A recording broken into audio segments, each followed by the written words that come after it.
மோடி சொன்ன பொய்கள்னு சொல்லி புத்தகமே போட்டிருக்கிறாங்க. அவர் வந்து படித்த படிப்பு தொடர்பாக கேட்ட கேள்விக்கு அவர் சொன்ன பொய், அவர் வீடு இல்லைன்னு சொன்னதை வந்து வீடு இருக்குது அப்படின்னு சொல்லி சொன்ன பொய்கள்.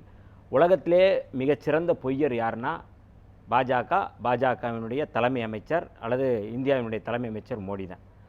இந்த பிரச்சனை தொடர்பாக, கச்சைத்தீவு தொடர்பான பிரச்சனையை சில ஆதாரங்களோடு நம்ம பேச வேண்டியது இருக்குது. திமுக மீதும் காங்கிரஸ் மீதும் தேர்தல் நேரத்தில் அவர்கள் ஒரு குற்றச்சாட்டு சொல்லணும் அப்படிங்கிறதுக்காக சொல்கிறாங்களே ஒழிய அதில் எந்த அளவுக்கு உண்மை இல்லை. அப்படி உண்மை இருந்துச்சுன்னா உண்மையிலே இந்த இந்திய நாட்டின் மீது, இந்திய தேசத்தின் மீது அவர்கள் பற்று இருந்தால் இந்த 10 ஆண்டுகளில் அவங்க வந்து கச்சைத்தீவை மீட்டிருப்பாங்க அல்லது கச்சைத்தீவை வாங்கியிருப்பாங்க. ஏன்னா பல கோடி ரூபாய் வந்து இலங்கைக்கு அவங்க வந்து கடனாக கொடுத்துருக்குறாங்க, எல்லாமே கொடுத்துருக்காங்க. அப்படிப்பட்ட ஒரு சூழலில் நீங்கள் வாங்கியிருக்கலாம். ஒன்று.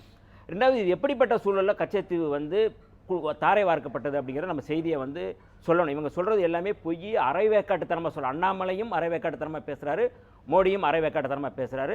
அதில் உண்மை இல்லை அப்படிங்கிறத நம்ம சொல்ல வேண்டிய தேவை இருக்குது. இதில் என்னென்னா, அன்றைக்கு வந்து 50களில் எப்படி வந்து மலையக தமிழர்கள் மீது நடத்தப்பட்ட தாக்குதல், ஈழத்தமிழர்கள் மீது நடத்தப்பட்ட தாக்குதல், இந்த தாக்குதலை வந்து பல படுகொலைகள் நடத்தப்பட்டது, 1 லட்சத்துக்கும் மேற்பட்ட படுகொலைகள் நடத்தப்பட்டது. இந்த படுகொலைகளை எப்படி தடுத்து நிறுத்துவதற்கு என்ன வழி என்று கண்டறியப்பட்ட போது தான் மரியாதைக்குரிய இந்திரா காந்தி அம்மையார் வந்து அங்கே வந்து நீங்கள் வந்து இலங்கையோடு அவர் வந்து ஒப்பந்தம் போடுறாங்க. ஸ்ரீமாவோ பண்டரநாயகா சாஸ்திரி ஒப்பந்தம் போட்டு அந்த அடிப்படையில் குடியுரிமை இல்லைன்னு சொன்ன மலையக தமிழர்கள், குடியுரிமை இல்லை, ஆனால் அவங்க வந்து ஆட்சி அதிகாரத்துக்கு வந்துடுவாங்கன்னு சொல்லும்போது, அவங்க குடியுரிமையாக இல்லைன்னு சொன்னபோது அந்த குடியுரிமைக்காக ஒரு ஒப்பந்தம் போடுறாங்க. அந்த ஒப்பந்தத்தில் இந்தியாவுக்கு தாயகம் திரும்பியவர் அப்படிங்கிற பேரில் வந்து 5,06,000 பேர் தாயகம் திரும்புகிறாங்க. இது வந்து மிக தெளிவாக போடப்பட்ட ஒப்பந்தம். அதே போல் 4,70,000 பேர் அங்கே வந்து இலங்கையில் குடியுரிமை கொடுக்கணும்னு ஒப்பந்தம் போடப்பட்டது. அந்த ஒப்பந்தத்தின் அடிப்படையில் இந்த கச்சைத்தீவும் அங்கே வரணும் அப்படிங்கிறத ஒப்பந்தம் போட்டுக்கிட்டாங்க. இது வந்து நடந்தது. ஆனால் அன்றைக்கு திமுக நிலைப்பாடு என்ன, தமிழ்நாடு காங்கிரஸ் நிலைப்பாடு என்ன, தமிழ்நாடு திமுக நிலைப்பாடு என்ன அப்படிங்கிறத முதல் தெரிஞ்சுக்கிறணும். தெரியாமல் இவங்க வாட்டுக்கு எது வேணாலும் வளரலாம். அன்றைக்கு வந்து 1974 ஜூன் 29 வந்து திமுக அனைத்து கட்சி கூட்டம் போடுது. 74 வந்து 74 ஜூன் 28 ஒப்பந்தம், 29 அனைத்து கட்சி கூட்டம், ஆகஸ்ட் 21 சட்டப்பேரவை. இதில் வந்து யார் கலந்துக்கிட்டாங்க அந்த அனைத்து கட்சி கூட்டத்தில்னா, முதல்வர் கலைஞர் அன்னைக்கு வந்து கலந்துக்கிட்டாரு.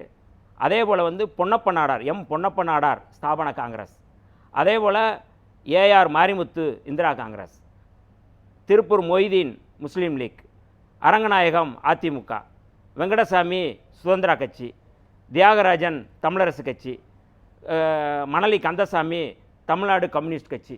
இவர்கள் எல்லோரும் அந்த அனைத்து கட்சி கூட்டத்தில் கச்சைத்தீவு ஒப்பந்தம் போட்டதுக்கு எதிர்ப்பு தெரிவித்தாங்க. தமிழ்நாடு காங்கிரஸும் இதில் எதிர்ப்பு தெரிவித்தது. இந்திரா காந்தி அம்மையாருடைய இந்த நடவடிக்கைக்கு எதிராக தமிழ்நாடு காங்கிரஸும் இதில் எதிர்ப்பு தெரிவித்தது, ஸ்தாபன காங்கிரஸும் எதிர்ப்பு தெரிவித்தது.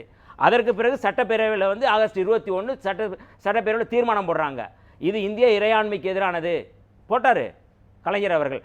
அதற்கு பிறகு தமிழ்நாடு முழுக்க நீங்கள் வந்து கண்டன பொதுக்கூட்டங்கள் நடத்துகிறாங்க. இது அன்றைக்கி வந்த முரசொலியில் வந்த விளம்பரம். அன்றைக்கி வந்து எந்தெந்த இடங்களில் போட்டிருக்காங்க. நெடுஞ்செழியன் அதில் கலந்துக்கிறாரு, தஞ்சாவூரில் வந்து கலைஞர் கலந்துக்கிறாரு, பாபநாசத்தில் வந்து மன்னை நாராயணசாமி கலந்துக்கிறாரு. இதுக்கான ஆதாரம் இருக்குது.